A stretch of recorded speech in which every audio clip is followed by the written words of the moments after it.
Hi, how are you? Are you fine? Once again, I'm present among you with a new video. मैं फिर से आपके बीच उपस्थित हूँ एक नए वीडियो के साथ। जैसा कि मैंने आप लोगों से प्रॉमिस किया है कि जब तक ये लॉकडाउन रहेगा मैं तब तक आपको यूट्यूब चैनल के माध्यम से थोड़ी बहुत जानकारी देने की कोशिश करूँगा। हालांकि मेरे लिए ये एक डिफ़िकल्ट टास्क है, बहुत ही कठिन है, क्योंकि इसके लिए मुझे पास टेक्निकल सपोर्ट नहीं है, और जो भी टेक्निकल सपोर्ट है उसमें किसी अन्य लोगों का मैं हेल्प नहीं ले पा रहा हूँ। आप लोग जान रहे हो कि अभी ये लॉकडाउन चल रहा है और पता नहीं ये कितने दिनों तक चलेगा। सभी लोग को पता है कि जो परिस्थितियां हैं प्रतिदिन हम लोग न्यूज़ चैनल पर देख रहे हैं, उसके हिसाब से हमें लग रहा है कि ये पता नहीं कि अगले 30 डेज़ तक 45 डेज़ तक ये लॉकडाउन रहे।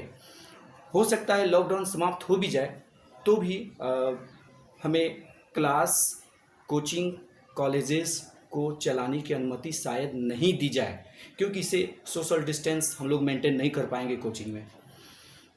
इसलिए मैंने ये वीडियोस आप लोगों के लिए तैयार कर रहा हूँ, और मैं उम्मीद करता हूँ कि आप लोग को मेरा वीडियो पसंद आ रहा होगा, और बहुत सारे अच्छे रिस्पांस मुझे मिले हैं, बहुत खुशी हो रही है।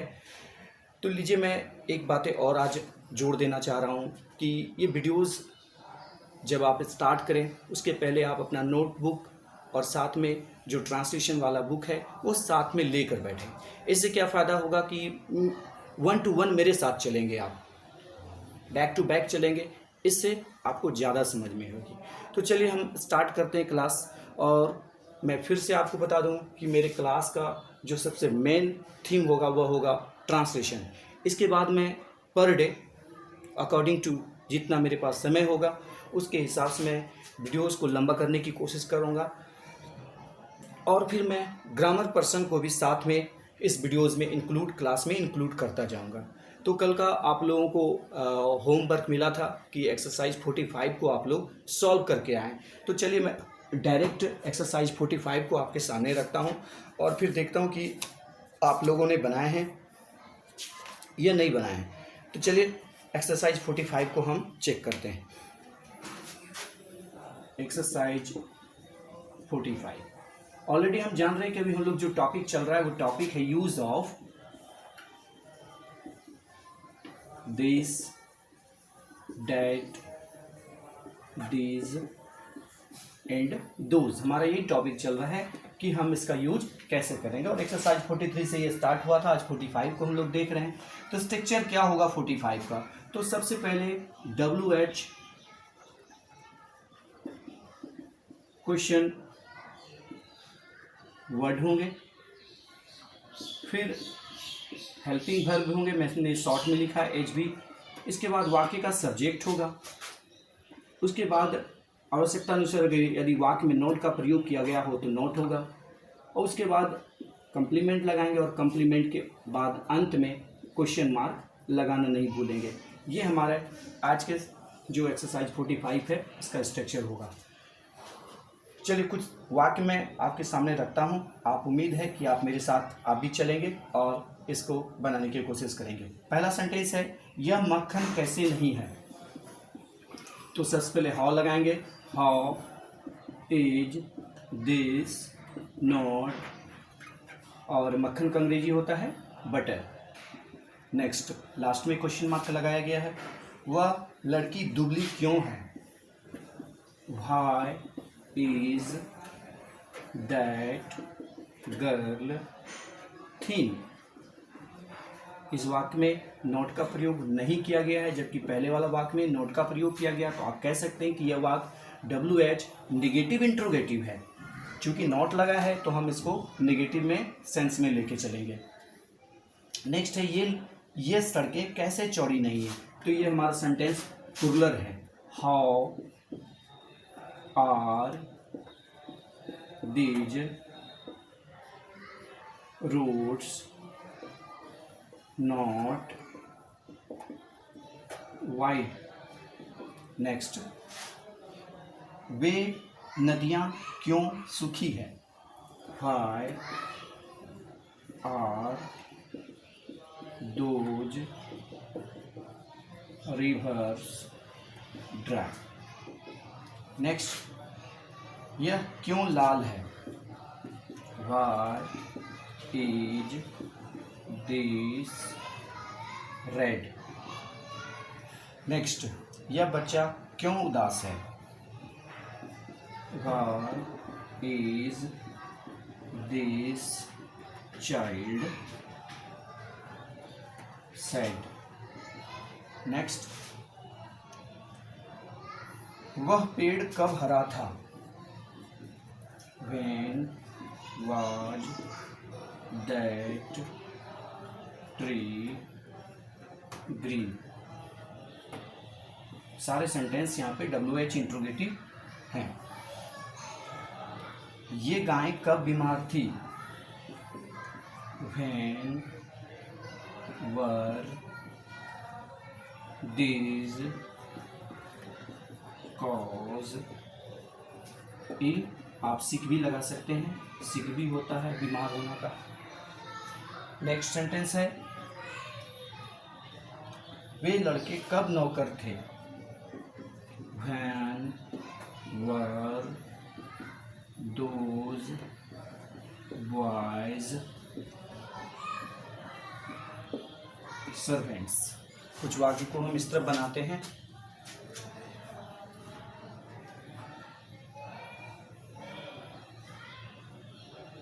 ये लड़कियां कब नर्तकियां थी?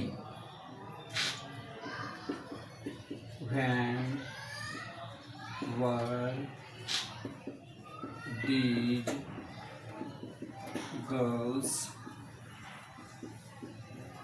dancers? नेक्स्ट, क्या वे बच्चे बेसहारा नहीं थे?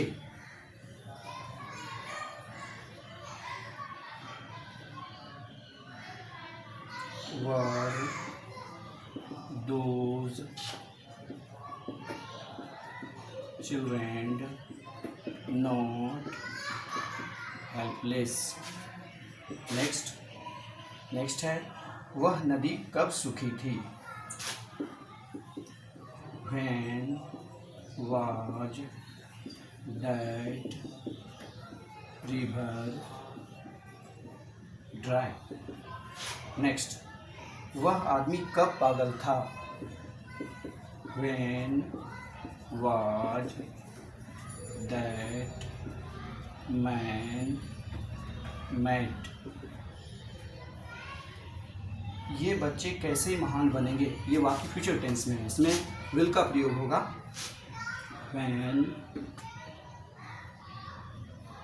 हाउ का प्रयोग होगा।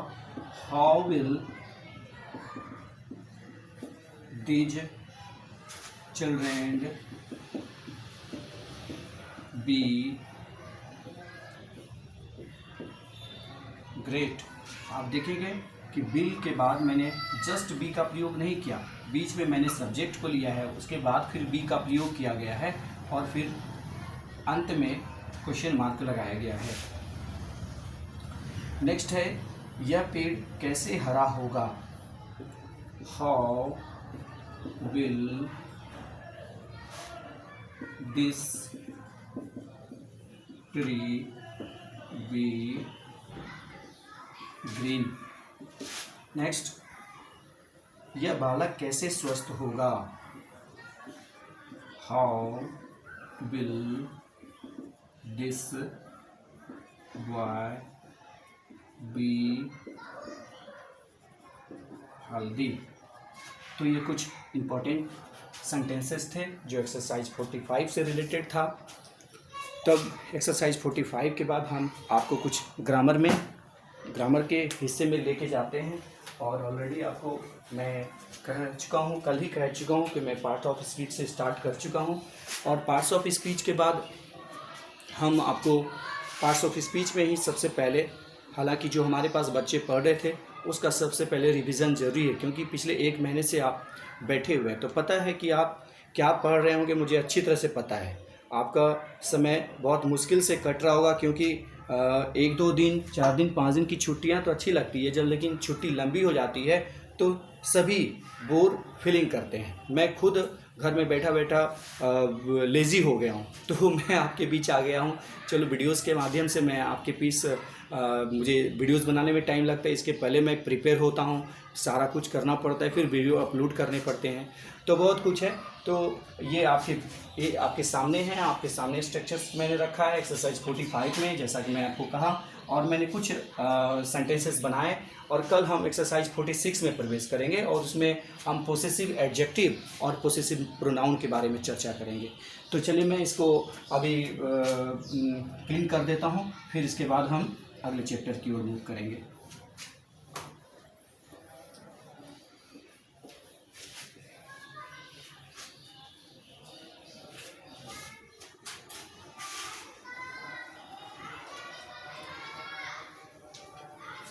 तो हम ऑलरेडी लास्ट डे वाला क्लास में पार्ट्स ऑफ स्पीच को शुरू कर चुके हैं। पार्ट्स ऑफ स्पीच, फिर से मैं एक बार इसके डिफिनीसन को आपके सामने रखता हूँ, ध्यान से आप मेरी डिफिनेशन को सुनेंगे। हमारा डिफिनेशन क्या है? All the English words are divided into 8 groups according to work they do in a sentence. Each group of words is called parts of speech. इसी चीज़ को हम हिंदी में कहते हैं कि अंग्रेजी भाषा में जितने भी शब्द हैं, इन शब्दों को वाक्यों में कार्य एवं प्रयोग के दृष्टिकोण से अलग अलग भागों में बांटा गया है, और उनमें से प्रत्येक भाग को पार्ट्स ऑफ स्पीच कहते हैं। हम इसको अपनी भाषा में यूँ कह सकते हैं कि ग्रामर, इंग्लिश ग्रामर हर एक शब्द को अपनी भाषा में डिफाइन करता है। जैसे कल मैं एग्जाम्पल दिया था, फिर से उसी प्रकार का मैं एग्जाम्पल रखता हूँ। जैसे मैं एक एक वर्ड लिखता हूँ, DOCTOR, डॉक्टर। तो डॉक्टर लिखा है, सही लिखा है, बट ग्रामर इसको आइडेंटिफाई करता है according two parts of speech, this one is noun. इसी प्रकार से कुछ और हम वर्ड लेते हैं, जैसे आपको ये ऑफ दिख रहा है, जिसका अर्थ होता है का, के, की, लेकिन according to grammar, once again I would like to tell you, this one is preposition. यह पार्ट्स ऑफ स्पीच के अनुसार से प्रीपोजिशन है। तो we will identify, parts of speech के माध्यम से हम आइडेंटिफाई करेंगे कि शब्द को हम पहचानना सीख लेंगे। यदि शब्द को पहचानना सीख लिए तो आपके लिए आसान हो जाएगा, क्योंकि बहुत सारे वाक्य बनाने में या फिर ग्रामर के रूल्स को समझने में शब्दों की बहुत बड़ी भूमिका होती है। तो पार्ट्स ऑफ स्पीच का जो पहला टॉपिक है, that one is noun. You know noun किसे कहते हैं? Naming word is called noun. दूसरे शब्दों में आप कहेंगे नाम वाले शब्द को नाउन कहते हैं, या फिर इसके और कुछ एग्जाम्पल और कुछ इसके डिफिनीशन हो सकते हैं, जैसे किसी व्यक्ति, वस्तु, स्थान, जानवर, दिन, महीना, साल, पर्व, नदी, पहाड़, सागर, महासागर, देश, महादेश इत्यादि। तो कितने एग्जाम्पल हैं? बहुत सारे एग्जाम्पल्स हैं। तो नाउन किसे कहते हैं?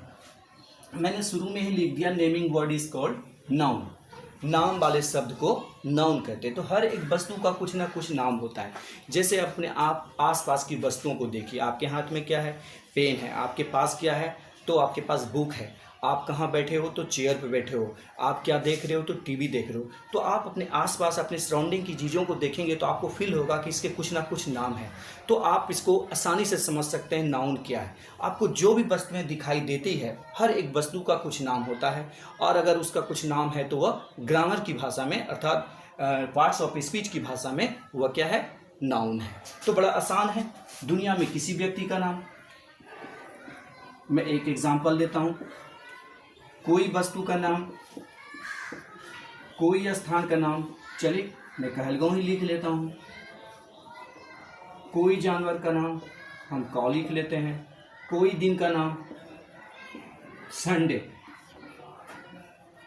एक महीना से आपका संडे चल रहा है, नहीं, संडे दिन का नाम। और अप्रैल महीना का नाम। फिर हम साल का नाम में जाते हैं, 2020, जो बहुत ही डिफ़िकल्ट है अभी हमारे लिए, कठिनाइयों भरा। फेस्टिवल का नाम, होली के बाद कोरोना वायरस भारत में आया है, तो होली किसका नाम है? फेस्टिवल का नाम है। आपके नज़दीक में है रिवर, गंगा नदी का नाम। इसी प्रकार माउंटेन, हिमालय, माउंटेन का नाम। बे ऑफ बंगाल, सागर का नाम। इंडियन ओशियन, महासागर का नाम। इंडिया कंट्री का नाम। एशिया महादेश का नाम, etc. So there are so many examples of noun. You can identify if you have grip on noun, if you are understanding the description of noun, if you are understanding the definition of noun, you can understand which word is noun. Suppose that, जैसे समझना है कि noun किसे कहते हैं, फिर से आप अपने आप को सेटिस्फाइड करिए, खुद से समझने की कोशिश करिए कि सर जो आपको कह रहे हैं दैट मीन्स वो नाउन कैसे है।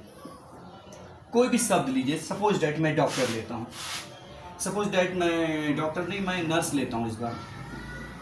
तो नर्स एक प्रोफेशन का नाम है। कोई महिला यदि इस प्रोफेशन में है तो उसको नर्स कहते हैं। दैट मीन्स नर्स किसी का नाम है, और यदि नाम है तो वह नाउन है। हालांकि ये किसी पार्टिकुलर पर्सन का नाम नहीं है, ये this one is a profession, या एक प्रोफेशन का नाम है, इसलिए यह नाउन है। इसी प्रकार बहुत सारे एग्जाम्पल हैं, लेकिन आप जैसे इस शब्द पर सोचिए, गुड, इसका हिंदी अर्थ होता है अच्छा। आपने सुना है किसी वस्तु का नाम अच्छा है, किसी व्यक्ति का, स्थान का, जानवर का, दिन का, महीना का, साल, इसमें से आपको कोई नहीं। दैट मीन्स नाउन की जितने एग्जाम्पल्स मैंने दिए, जो आपको मैंने बताया, इसके डिफिनेशन बताया, उसके हिसाब से गुड नाउन नहीं है, क्योंकि यह गुड का अर्थ होता है अच्छा, जो किसी की विशेषता बताता है। गुड मतलब अच्छा है। जैसे हम कहेंगे कि राम एक अच्छा लड़का है, Ram is a good boy, तो गुड सब राम को आइडेंटिफाई कर रहा है कि वह कैसा है, तो अच्छा है। तो गुड यहाँ पे नाउन नहीं है, यह एडजेक्टिव है। हम आगे इसके बारे में चर्चा करेंगे, पार्ट्स ऑफ स्पीच का ये भाग है एडजेक्टिव। जब हम आगे जाएंगे तो हम देखेंगे कि गुड क्या है। तो फिलहाल आप लोगों ने नाउन समझ गया, नेमिंग वर्ड इज कॉल्ड, नाम वाले शब्द को नाउन कहते हैं। चलिए हम आगे बढ़ेंगे और अब आपको बताएंगे kinds of noun.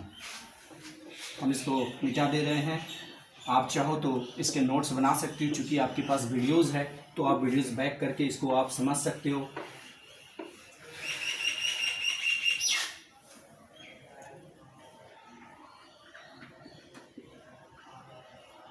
Kinds of noun, noun के प्रकार। तो देयर आर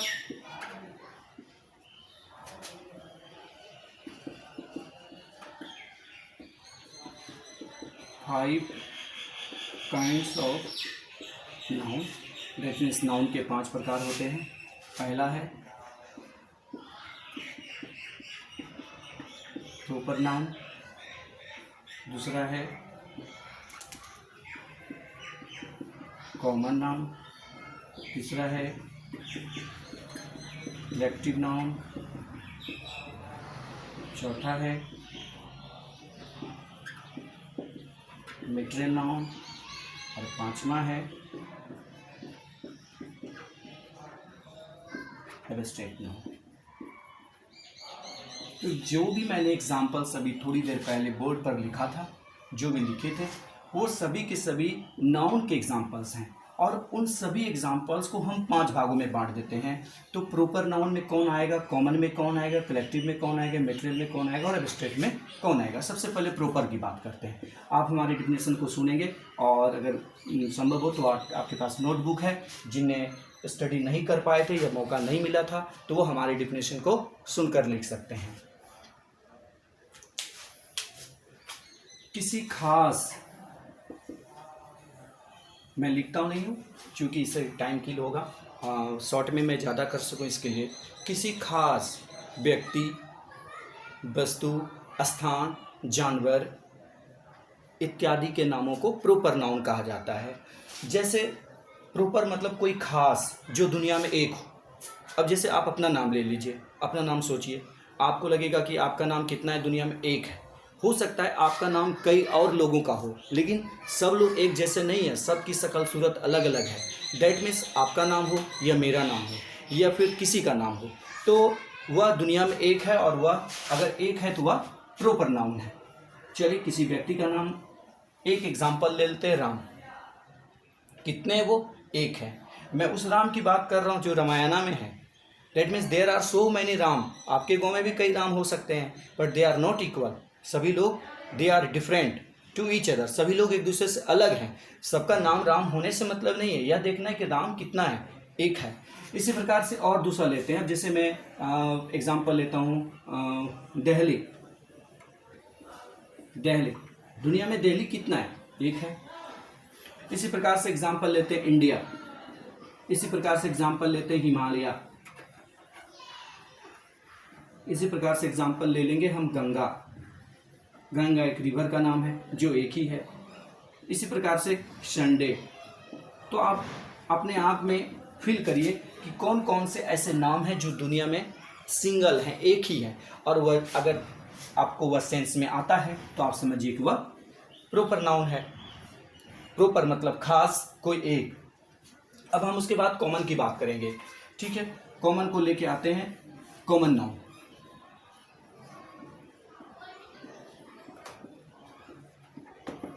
कॉमन कहने से, कॉमन कहने का मतलब यह हुआ कि यह नाम किसी एक का ना होकर सभी का हो। जैसे एग्जाम्पल के रूप में मैं ही लेता हूँ। मैं क्या हूँ? टीचर। तो मैं टीचर हूँ, मैं पढ़ा रहा हूँ, मैं टीचर। लेकिन यह एक, मेरे जैसे पढ़ाने वाले बहुत सारे लोग हैं, तो सभी को टीचर कहते हैं, आप सबको टीचर कहते हैं। दैट मीन्स टीचर शब्द जो हुआ वह कॉमन हुआ। प्रॉपर और कॉमन में, ये प्रॉपर मतलब एक और कॉमन मतलब वह कॉमन है, मतलब सामान्य है, वह कई लोगों का नाम है। एज एन एग्जाम्पल आप लीजिए, मैं टीचर, कोई और भी टीचर। तो टीचर आप मुझे कहते हो वह टीचर है, दैट मीन्स मेरा नाम टीचर है। बट टीचर शब्द सिर्फ मेरा नाम नहीं, कई और लोगों का भी नाम है। इसी प्रकार से आप और कुछ सोच लीजिए। जैसे मेरे पैकेट में है पेन, तो आपके हाथ में भी जो है वह भी पेन है।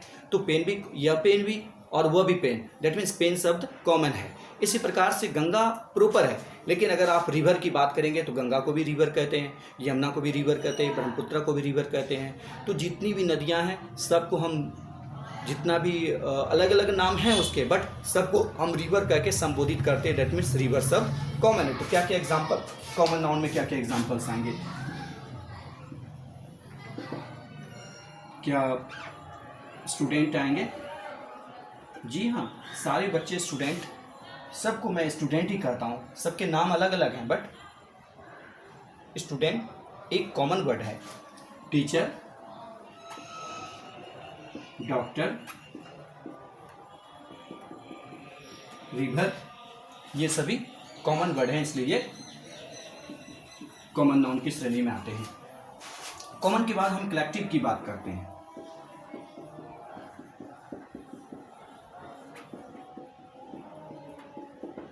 यह किसी व्यक्ति का नाम नहीं है, यह किसी वस्तु का नाम नहीं है। इसमें ऐसे एग्जाम्पल्स हम देंगे जो व्यक्तियों के समूह, वस्तुओं के समूह को इंडिकेट करता है। एज एन एग्जाम्पल लेते हैं कि बस्तियों के समूह या व्यक्तियों के समूह, जानवरों के समूह, उसका एक नाम है। एज एन एग्जाम्पल लेते हैं मोब या फिर क्राउड। क्राउड मतलब भीड़ होता है, मोब मतलब भी भीड़ होता है। तो मोब मतलब भी भीड़ और क्राउड मतलब भीड़। तो आप क्या, भीड़ किसे कहते हैं? किसी एक व्यक्ति का नाम है? दो व्यक्ति का नाम है? नहीं। जब बहुत सारे व्यक्तियों का समूह हो तभी हम उसको भीड़ कहते हैं। तो व्यक्तियों के समूह को भीड़ कहा जाता है। आर्मी किसे कहते हैं आप? कोई एक सैनिक अगर आप देखते हैं तो उसको आप कहते हैं कि यह आर्मी है। नहीं, वह एक सैनिक है, आर्मी नहीं है। वह आर्मी में है, वह एक सैनिक है। तो बहुत सारे जब सैनिक हो, a group of soldiers is called army. Army किसी एक से नहीं बनती, आर्मी के लिए कई लोगों का समूह होना जरूरी है। तो India has an army, Bharat के पास एक सेना है और उस सेना में बहुत सारे लोग हैं, that is group of soldiers. A group of soldiers is called army. और क्या एग्जांपल आप लेंगे? क्लास, किसे कहेंगे क्लास? आप छात्रों के समूह को क्लास कहेंगे। इसी प्रकार और कुछ एग्जांपल्स ले आप सोच सकते हैं। मार्केट, बंच, बंच मतलब गुच्छा, हर्ड मतलब झुंड,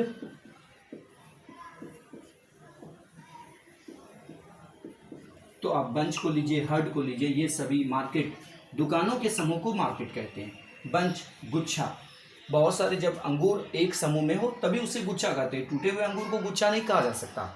उसी प्रकार हर्ड मतलब झुंड, किसका? जानवरों को झुंड। जब बहुत सारे जानवर आपको कहीं पर एक साथ चलते हुए दिखाई दे रहे हैं तो आप उसके लिए हर्ड शब्द का प्रयोग करते हैं। तो that is called collective noun. Collective के बाद हम आते हैं मटेरियल में, जो चौथा प्रकार का नाउन है, फोर्थ टाइप ऑफ नाउन।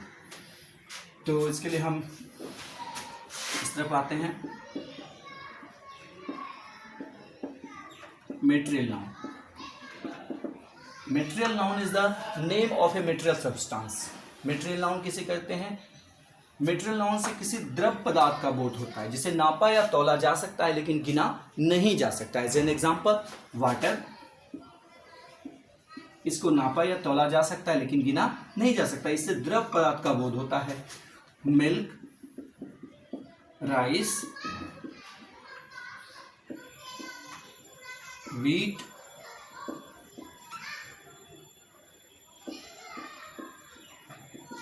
मेज, मेज मतलब मकई, व्हीट मतलब गेहूं, आयरन लोहा, गोल्ड सोना, सिल्वर चांदी। तो this are examples of material noun. फिर से कहता हूँ, किसी मटेरियल नाउन से किसी द्रव पदार्थ का बोध होता है जिसे नापा या तौला जा सकता है लेकिन गिना नहीं जा सकता। अब हम पांचवा प्रकार के नाउन के बारे में जानना चाहेंगे और वो फिफ्थ प्रकार का नाउन है एब्स्ट्रैक्ट नाउन।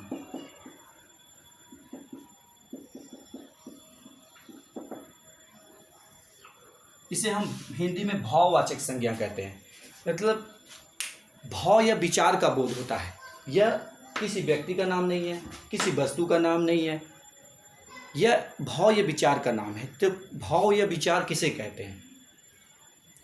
जैसे लव, यह एक भाव का नाम है। लव मतलब प्यार, अर्थात इसे देखा नहीं जा सकता। मदरहुड, माँ की ममता, इसे देखा नहीं जा सकता। चाइल्डहुड, बचपना, इसे सिर्फ अनुभव किया जा सकता है। तो एब्स्ट्रैक्ट नाउन में ऐसे एग्जाम्पल्स हैं, एब्स्ट्रैक्ट नाउन में वो सारे एग्जाम्पल्स आएंगे जिसे सिर्फ अनुभव किया जा, देखा या छुआ नहीं जा सकता। तो ऐसे नाउन को हम एब्स्ट्रैक्ट नाउन की श्रेणी में रखते हैं। कुछ एग्जाम्पल्स लेंगे, जैसे स्वीटनेस, मिठास, मिठाई को खाया होगा लेकिन मिठास आपने कभी नहीं देखा होगा, ये सिर्फ अनुभव करने की चीज़ है। हिंदी में इसका अर्थ हो गया मिठास। चाइल्डहुड, बचपना। इसी प्रकार से मदरहुड, मातृत्व। लव, प्यार। फियर, डर।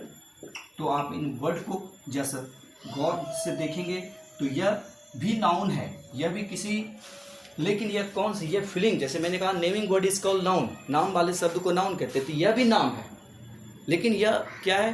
भाव या विचार का नाम है। दिस इज नाम, फीलिंग और idea, that is name of feeling और आइडिया, यह भाव या विचार का नाम है। तो it's all about noun. Okay, we will discuss about modern classification of noun on next day of class. कल के क्लास में हम मॉडर्न क्लासिफिकेशन ऑफ नाउन के बारे में चर्चा करेंगे। फिलहाल इस क्लास में मैंने आपको नाउन के बारे में बताया। मैं चाहूँगा कि जिसका जो नोटबुक लेके साथ में बैठे हैं तो वो कॉपी करें, ठीक है। और साथ में जो हमारा कल का होमवर्क है वो एक्सरसाइज, मैं आपको एक्सरसाइज इंडिकेट कर देना चाहता हूँ। कल हम लोग 46 पर डिस्कस करेंगे। एक्सरसाइज 46 हमारा दोनों चीज़ें एक साथ चलेगा। तो आप बोर्ड पे मैं लिख दे रहा हूँ, the homework for next class is 46। and you are requested, you all students are requested, please solve exercise 46 at your home, stay home and safe home. घर पर रहिए, सुरक्षित रहिए. And finally I would like to tell to every students, मैं सभी बच्चों से कहूँगा जिनको भी ये वीडियो मिले वह अपने कलिंग को, अपने सहपाठी को, कलिंग मतलब सहपाठी होता है, अपने साथ में पढ़ने वाले छात्रों को ज़रूर फॉरवर्ड करें और फिर उन्हें बताएं. मेरे वीडियोस को आपको देखने के लिए यूट्यूब चैनल पर जाएंगे और यूट्यूब पर ऑक्सफोर्ड गैलरी कहलगांव पूरा लिखना होगा, ऑक्सफोर्ड गैलरी कहलगांव, और ऑक्सफोर्ड गैलरी कहलगांव लिखकर आप जब सर्च करेंगे तो हमारा आपको खुल जाएगा, हमारा वेबसाइट खुल जाएगा. फिर उसके बाद आप वहाँ per day by day per day जो मैं वीडियोज़ अपलोड कर रहा हूँ वो मिलता चला जाएगा. तो मैं उम्मीद करता हूँ कि आप सभी लोग हमारे वीडियोस को ज़रूर देखते होंगे, इससे फ़ायदा उठा रहे होंगे, मैं ऐसा उम्मीद करता हूँ.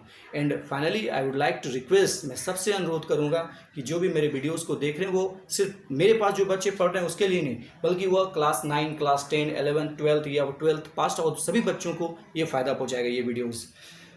सो फाइनली मेरे वीडियोस को सब्सक्राइब करना ना भूलें, और जो लास्ट में है वो सब्सक्राइब बहुत ज़रूरी, बिकॉज मेरे जितने सब्सक्राइबर होंगे वो आपके फ़ायदे के लिए बहुत महत्वपूर्ण होगा.